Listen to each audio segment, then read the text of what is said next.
Guys welcome to my YouTube channel. और guys आज बात करते हैं टैक्स रेजिडेंसी सर्टिफिकेट की। गाइज़ मैं आपको बताना चाहूँगा कि आज मुझे फाइनली मेरा टैक्स रेजिडेंस सर्टिफिकेट जो है, टैक्स रेजिडेंसी सर्टिफिकेट मुझे इनकम टैक्स डिपार्टमेंट से मिल चुका है। और ये मैंने अप्लाई किया था 4 अक्टूबर को और 27 अक्टूबर यानी कि कल की डेट में ये आ गया था। आज मैंने डाउनलोड किया इसको। टैक्स रेजिडेंसी सर्टिफिकेट क्या बताता है कि it certifies कि I am a resident of India for the purposes of Income Tax Act. Certificate of residence for the purpose of section 90 and 90A. Guys ये सेक्शन 90 और 90A का ये जो सर्टिफिकेट ऑफ रेजिडेंस है, ये जो tax residency certificate है, ये मैंने अप्लाई इसलिए किया है कि यूट्यूब मेरी अर्निंग्स पे टैक्स डिडक्ट ना करे। अगर ये सर्टिफिकेट ऑफ रेजिडेंस जो है, अगर ये ना दो यूट्यूब को, तो वो हमारी अर्निंग्स पे 30% टैक्स डिडक्शन करता है, जो कि मैं नहीं चाहता कि हो मेरा। मैं चाहता हूँ कि मैं अपनी इनकम टैक्स रिटर्न में ये इनकम डिस्क्लोज़ करूँ जो मुझे यूट्यूब से इनकम हो रही है, जो गूगल एडसेंस से इनकम हो रही है, और उसके ऊपर जो है मैं टैक्स भरूँ एक ऑनेस्ट टैक्स पेयर की तरह। तो मतलब मैं नहीं चाहता कि यूएस की ये जो कंपनी है गूगल एडसेंस है, जो ये मेरा टैक्स डिडक्ट करे 30% पे। तो इसीलिए मैंने इनको एक टैक्स रेजिडेंसी सर्टिफिकेट जो है अपना आज अपलोड करा है मैंने गूगल एडसेंस के पोर्टल में जाके। ठीक है, तो ये आज ये एक्सेप्ट हो गया 28 अक्टूबर को। Your tax information has been accepted. Tax residency information में मैंने इनको ये सर्टिफिकेट दे दिया। यहाँ पे ऑप्शन होता है ना अपडेट टैक्स इन्फॉर्मेशन का। अब यहाँ पे स्टार्ट न्यू फॉर्म करके हम डॉक्यूमेंट्स अपलोड करते हैं, तो यहाँ पे मैंने आधार और पैन कार्ड अपलोड किया था, जो कि रिजेक्ट हो गया था दोनों बारी। तो फिर मैंने यहाँ पे क्या किया, स्टार्ट न्यू फॉर्म करके मैंने टैक्स रेजिडेंसी सर्टिफिकेट आज मैंने डाउनलोड करके अपलोड कर दिया। तो आज ये फाइनली एक्सेप्टेड आ गया यहाँ पे। तो मीन्स अब गूगल एडसेंस मुझे जब भी पेमेंट्स करेगा मेरे यूट्यूब अर्निंग्स की, तो ये 30% टैक्स जो ऑर्डिनरीली इनको काटना बनता था, अब ये नहीं काटेंगे मेरा। ठीक है ना। तो आप देखो, अब ये सारी ये जो सिंगापुर टैक्स इन्फो है, ये सब एक्सेप्टेड है। तो ये जो यूनाइटेड स्टेट्स वाला ये फॉर्म है, ये तो सभी भर लेते हैं। ये सिंगापुर वाला फॉर्म भी ये सभी भर लेते हैं। तो बस मेन ये जो यहाँ से ही अप्रूवल मिलना मुश्किल होता है, क्योंकि यहाँ पे टैक्स रेजिडेंसी इन्फॉर्मेशन में पैन कार्ड, आधार कार्ड भी कई लोग देते होंगे, बट यहाँ पे ये एक्सेप्ट नहीं होता, क्योंकि मैं भी करके देख चुका हूँ। तो आज फाइनली टैक्स रेजिडेंसी सर्टिफिकेट मैंने आज अपलोड किया, जो कि एक्सेप्ट हो गया। बट गाइज ये टैक्स रेजिडेंसी सर्टिफिकेट जो है, ये ले पाना इनकम टैक्स डिपार्टमेंट से, that itself is not very easy. It's a very daunting task, क्योंकि कई बार इनकम टैक्स डिपार्टमेंट इसको रिजेक्ट भी कर देता है, जैसा मैंने और लोगों से सुना है। तो इसके लिए ना गाइज पहले आपको एक एप्लीकेशन देनी पड़ती है फॉर्म नंबर 10FA में जाके। तो गाइज ये इनकम टैक्स का पोर्टल है। यहाँ पर आप देखिए ई फाइल में जाके ना, ई फाइल में आप जाकर यहाँ पे इनकम टैक्स फॉर्म्स में, फाइल इनकम टैक्स फॉर्म्स में अगर आप जाएंगे, तो यहाँ पे आपको जाना होगा फॉर्म नंबर 10FA में। तो फॉर्म नंबर 10FA में फाइनली जब आप जाएंगे तो ये स्क्रीन ओपन हो जाएगा। फॉर्म नंबर 10FA आप जाइए ई फाइल में, फाइल इनकम टैक्स फॉर्म्स में जाके। ठीक है, ये यहाँ पे फाइल इनकम टैक्स फॉर्म्स में 10FA में जाके आप यहाँ पे असेसमेंट ईयर सेलेक्ट कीजिए। तो अभी असेसमेंट ईयर कौन सा चल रहा है, असेसमेंट ईयर 26-27। ठीक है, तो यहाँ पे आप ये सारी इन्फॉर्मेशन अपनी सबमिट कर देंगे। तो सबमिट करने से पहले, जो कि मैं ऑलरेडी कर चुका हूँ तो मैं दोबारा नहीं करूँगा, तो हम इसको ना एक बार ये देख लेते हैं कि इसका पर्पस क्या है और इसका रेलेवेंस क्या है, रेलेवेंट सेक्शन एंड रूल। तो गाइज यहाँ पे आप देख पा रहे हो कि ये सेक्शन 90 और 90A में ये जो है, इस पर्पस के लिए ये सर्टिफिकेट ऑफ रेजिडेंस हमें मिला है। यार मतलब लेमैन लैंग्वेज में बात करें, मतलब जिन्होंने इनकम टैक्स नहीं पढ़ा हुआ, तो बेसिकली ये है कि ताकि गूगल एडसेंस और यूट्यूब जो है हमारी अर्निंग्स पे 30% टैक्स डिडक्ट करके ना भेजे हमें। सपोज मान लो कि $100 का जैसे मिनिमम थ्रेशोल्ड होता है यूट्यूब पे, तो अगर $100 कमाते ही अगर आपको ये पेमेंट करेंगे, और अगर आपने अपना tax information, tax residency proof अगर आपने इनको नहीं दिया कि आप इंडिया के रेजिडेंट हो, तो क्योंकि इस इनकम का सोर्स जो है वो यूएस से है, क्योंकि गूगल एक यूएस कंपनी है, तो वो आपको $100 जो इनको आपने जो कमाए हैं यूट्यूब से, उसकी जगह वो आपको $70 देंगे। मतलब कि वो आपका 30% टैक्स डिडक्ट करके देंगे। तो मैं नहीं चाहता था कि ये $30 का टैक्स मुझे लगे मेरी अर्निंग्स पे, यूट्यूब अर्निंग्स पे। तो इसीलिए मैंने ये टैक्स रेजिडेंसी सर्टिफिकेट अप्लाई किया, जिसको ये कह रही हैं कि for the purpose of section 90 and section 90A। तो अब यहाँ पे देख लेते हैं सेक्शन 90 क्या है। ये एक एग्रीमेंट है फॉरेन कंट्रीज़ के साथ या स्पेसिफाइड टेरिटरीज़ के साथ। किसका एग्रीमेंट है? हमारी गवर्नमेंट का, इंडिया का एग्रीमेंट है, ठीक है। और सेक्शन 90A क्या है कि एग्रीमेंट किस चीज़ का है कि एक ही कंट्री टैक्स लगाएगी।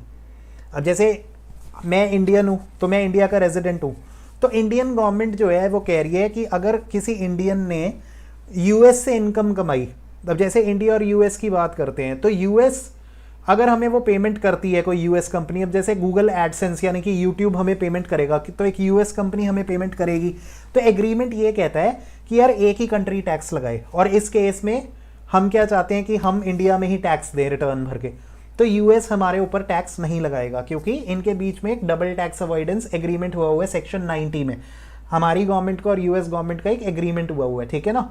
और सेक्शन 90A क्या है? Adoption by the central government of agreement between specified associations for double taxation relief. तो मतलब हमारी सेंट्रल गवर्नमेंट ने भी क्या है, जो एक एग्रीमेंट हुआ है डबल टैक्स अवॉइडेंस के लिए अमेरिका के साथ, उसको अडॉप्ट किया हुआ है। और यूएस गवर्नमेंट ने भी उस एग्रीमेंट को अडॉप्ट किया हुआ है कि मतलब हमारा इनकम टैक्स डिपार्टमेंट जो है वो यूएस की कोई यूएस का कोई रेजिडेंट या सिटीजन अगर इंडिया में इनकम कमाता है तो वो उसके ऊपर टैक्स नहीं लगाएगा, मतलब यूएस गवर्नमेंट ही उस पर टैक्स लगाएगी।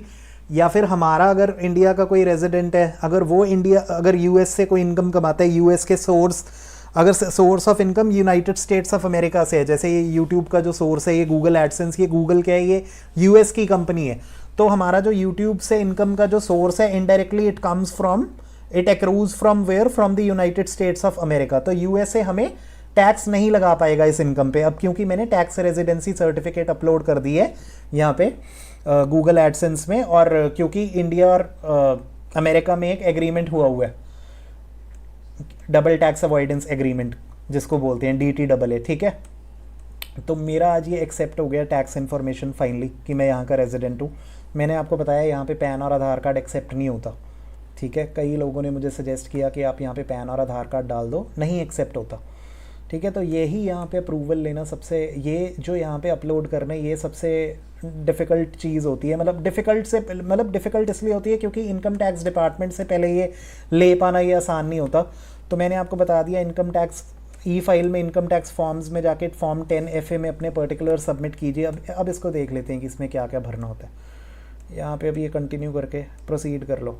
तो ये कह रहे हैं कि यहाँ पे हम ऑलरेडी भर चुके हैं, इसलिए हम इसको दोबारा नहीं भरेंगे। ये लेट्स गेट स्टार्टेड में अगर आप जाओगे तो then you will see how to upload this, मतलब हाउ टू फिल दिस। तो इसके अंदर आपके वो सारे डिटेल्स आ जाएंगे आपके जुरिस्डिक्शन के, आपके असेसिंग ऑफिसर के। तो इसमें आप ये सारी चीज़ें भर दोगे, अपना एड्रेस और ये सब ना, और ईमेल आईडी, पैन नंबर, आधार नंबर, और बेसिस के किस बेसिस पे आप रेजिडेंट कह रहे हो अपने आप को। तो रेजिडेंट आप इस बेसिस पे कहोगे ना कि आप इंडिया में 182 दिन या उससे ज़्यादा आप रह चुके हो यहाँ पे। तो आप यहाँ पे लिख सकते हो कि I have been in India for a period of more than 182 for a period of 182 days or more, period for which residence certificate is applicable। तो अभी क्या चल रहा है, 25-26 चल रहा है, तो यहाँ पे 1 अप्रैल 25 से 31 मार्च 26 मैंने भर दिया, ठीक है। तो वो यार यहाँ पे हम देख सकते हैं, पर ना ये अभी ओपन ही नहीं हो रहा। एक सेकेंड, इसको एक बार, ये हैंग हो गया लगता है। ये आ गया, अभी ये आ गया सी। तो इसको हम एक बार देख लेते हैं गाइज। यहाँ पे ना वो ये है ना, यहाँ पे ये देखो गाइज, ये मेरा फॉर्म नंबर 10FA है। यहाँ पे मैंने अपने पर्टिकुलर्स ऐसे ऐसे ये सारा कुछ मैंने भर दिया है, अपना एड्रेस और ये किस पीरियड के लिए मुझे चाहिए, ठीक है, पैन नंबर और ये सारा भर दिया है। 1 अप्रैल 25 से 31 मार्च 26 लिख दिया मैंने कि बे dear sir madam, I have my own YouTube channel, the monetization policies of YouTube require me to obtain a tax residency certificate. जगह कम होती है यहाँ पे, तो कम से कम वर्ड्स लिखने हैं, तो टैक्स रेजिडेंसी सर्टिफिकेट को आप TRC लिख देंगे, वो समझ जाएंगे। require me to obtain a TRC from the government of India to prove that I am a resident of India. They will deduct my taxes accordingly from my payments after applying the relevant double tax avoidance agreement। Income tax department को मैंने लिख दिया कि यार वो मेरे taxes फिर उसी अकॉर्डिंग वो डिडक्ट करेंगे, ठीक है ना। तो following documents in support are enclosed. तो इसमें मैंने ये एक PDF डाला था कि ये गूगल एडसेंस का रिक्वायरमेंट है for the tax residency certificate for determining the TDS rate on payments. तो ये मैंने यहाँ पे लिखा है कि गूगल एडसेंस का सपोर्ट में मैंने ये डॉक्यूमेंट्स लगाए कि गूगल एडसेंस का देखो रिक्वायरमेंट है कि गूगल एडसेंस हमसे मांगता है टैक्स रेजिडेंसी सर्टिफिकेट, ताकि वो देख सके कि हमारा टैक्स किस रेट पे काटना है या काटना भी है या नहीं। तो इसका ये जी करके मैंने ऐसे स्क्रीनशॉट लगाया था, जी करके इसलिए क्योंकि बड़े अगर आप ज़्यादा अल्फ़ाबेट्स लिखोगे या कुछ लिखोगे प्रॉपर तो वो एक्सेप्ट नहीं करते, कई बार रिजेक्ट कर देते हैं। तो सिर्फ एक ही अल्फ़ाबेट डालना होता है जब भी आप कोई डॉक्यूमेंट अपलोड करो, पैन कार्ड, आधार कार्ड, इनकम टैक्स डिपार्टमेंट को कुछ भी सबमिट करने के लिए, ठीक है। तो इसमें ये जो स्क्रीनशॉट अटैच किया ये कहाँ का किया था, यहाँ का।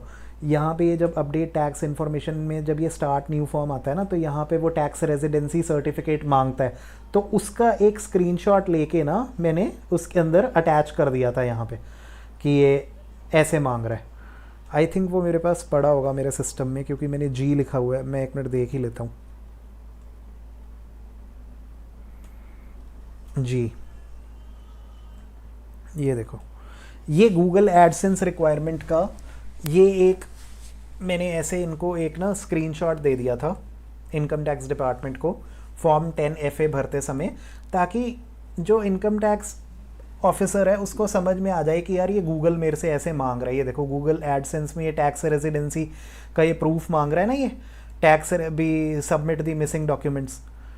तो इसी में ही ये इसको मैंने बेसिकली बताने की कोशिश की थी इनको कि ये देखो भी ऐसे अपनी टैक्स इन्फॉर्मेशन अपडेट करने को कह रहे हैं कि ये हमें टैक्स रेजिडेंसी सर्टिफिकेट हमसे मांग रहे हैं, ठीक है। तो ये इनको मैंने जी करके ऐसे अटैच कर दिया था ये स्क्रीनशॉट।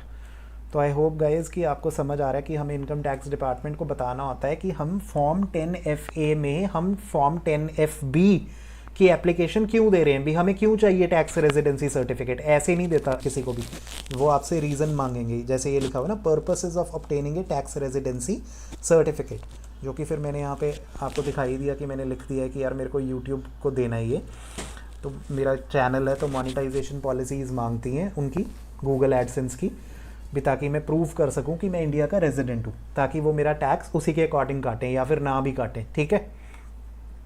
तो आई होप गाइज ये आपको क्लियर है। तो ये पहले वाला मैंने गलत में मैंने पीरियड ऑफ स्टे जो है ना, गलत नहीं सॉरी, ये 1 अप्रैल 2025 से लेके 4 अक्टूबर को मैंने अप्लाई किया था। तो उस समय मेरे को 187 दिन हो चुके थे, तो 182 दिन या उससे ज़्यादा होने चाहिए रेजिडेंट होने के लिए इंडिया के लिए, पीरियड ऑफ स्टे इंडिया में कॉन्टीन्यूस स्टे। तो 182 दिन जो है कॉन्टीन्यूस स्टे मीन्स कि मतलब मिनिमम आपको 182 डेज होने चाहिए रहते हुए इंडिया में एक साल में, तब आप रेजिडेंट माने जाते हो। तो 1 अप्रैल से 4 अक्टूबर मैं तो कहीं गया नहीं, तो मेरे तो 187 दिन हो गए, 182 या उससे ज़्यादा होने चाहिए। तो इसीलिए फिर मैंने इनको बता दिया कि हाँ भी यार इतने समय के लिए जो है मैं रह रहा हूँ ऑलरेडी यहाँ पे। 4 अक्टूबर को मैंने अप्लाई किया था, तो इन्होंने मुझे finally tax residency certificate 10FA में अप्लाई किया और फॉर्म 10FB में ये मुझे फाइनली मिल गया। ये 10FB में मुझे मिल गया और इसको मैंने डाउनलोड कहाँ से किया, इनकम टैक्स के पोर्टल के प्रोसीडिंग्स टैब में से, ई प्रोसीडिंग्स टैब में। यहाँ पे ग्रीवेंस में नहीं, पेंडिंग एक्शंस में जाओ, यहाँ पे ई प्रोसीडिंग्स में देखो, यहाँ पे आपको ये मिल जाएगा। ये देखिए गाइज, ये ई प्रोसीडिंग्स में जाके फॉर योर इन्फॉर्मेशन में जाके ये आप देखिए ग्रीवेंस मैंने डाला था कि मुझे दे दिया जाए। कुछ दिन पहले मैंने ग्रीवेंस भी डाल दिया था इनको कि यार मेरा टैक्स रेजिडेंसी सर्टिफिकेट मैंने अप्लाई किया हुआ है, मुझे वो भी दे दो। तो वो आप ग्रीवेंस टैब में से जाके डाल सकते हो अगर ये नहीं आपका प्रोसेस कर रहे फॉर्म, सबमिट ग्रीवेंस में जाके, ठीक है ना। तो ये application for certificate of residence जो है ये फाइनली मेरा अप्रूव हो गया था और ये डाउनलोड क्लोजर ऑर्डर में मैंने यहाँ पे अपना ये फॉर्म 10FB जो है आज ये डाउनलोड कर लिया यहाँ से, ठीक है। ये देखो डाउनलोड यहाँ से आप कर लोगे फाइनली, ये जो मैंने अपना 10FB फॉर्म आज जो डाउनलोड किया है बेसिकली, ठीक है। ये देखो, तो आज ये फाइनली आज ये फॉर्म 10FB जो है आज आ ही गया, सर्टिफिकेट ऑफ रेजिडेंस, जो कि मैंने आपको दिखाया कि मैंने ऑलरेडी अपलोड कर दिया है। गूगल ऐड आपको बता दिया कि ये जो 30% टैक्स काट रहे थे हमारी अर्निंग्स पे, जो हम गूगल से या यूट्यूब से कमाएंगे, अब ये नहीं काटेंगे उसके ऊपर 30% टैक्स। $100 अगर आपको पेमेंट करना होगा इनको तो उस $70 करते हैं, नहीं तो आपको। लेकिन अगर आप टैक्स रेजिडेंसी इन्फॉर्मेशन अपनी ये टैक्स रेजिडेंसी सर्टिफिकेट दे दोगे फॉर्म 10FB में, तो ये आपका टैक्स जो है नहीं काटेंगे, या देखते हैं कि कितना, मेरे ख्याल से बहुत कम काटेंगे या फिर काटेंगे ही नहीं, ठीक है। तो गाइज़ आई होप आपको ये वीडियो अच्छा लगा होगा, और ये अर्न में जाके ये विजिट एडसेंस फॉर यूट्यूब पे जाके आप यहाँ पे अपलोड कर देंगे, ये जाके पेमेंट्स इन्फॉर्मेशन में जाके, टैक्स इन्फो में जाके, ठीक है। यूट्यूब पे होता है ना यूट्यूब स्टूडियो में अर्न वाला ऑप्शन, तो यहाँ पे एडसेंस फॉर यूट्यूब में जाके आप यहाँ पर इसको फाइनली अपलोड कीजिए। तो टैक्स इन्फॉर्मेशन में, पेमेंट्स इन्फॉर्मेशन में जाके आप इसको अपलोड कीजिए, तो फाइनली आपका ये एक्सेप्ट हो जाएगा। और यहाँ पे ये लिखा हुआ आ रहा है पेमेंट्स में, अब we have got your info, अब ये ग्रीन हो गया, पहले ये रेड आ रहा था बिकॉज तब ये मुझसे इन्फॉर्मेशन मांग रहे थे और मैं नहीं, इनको मैंने तब दिया था टैक्स रेजिडेंसी सर्टिफिकेट। अब मैंने क्योंकि आज अपलोड कर दिया और जो कि एक्सेप्ट भी हो गया, तो यहाँ पे आ गया we have got your information, और ये ग्रीन हो गया, ग्रीन लाइट आ गई, मतलब सब कुछ सही है अब, ठीक है।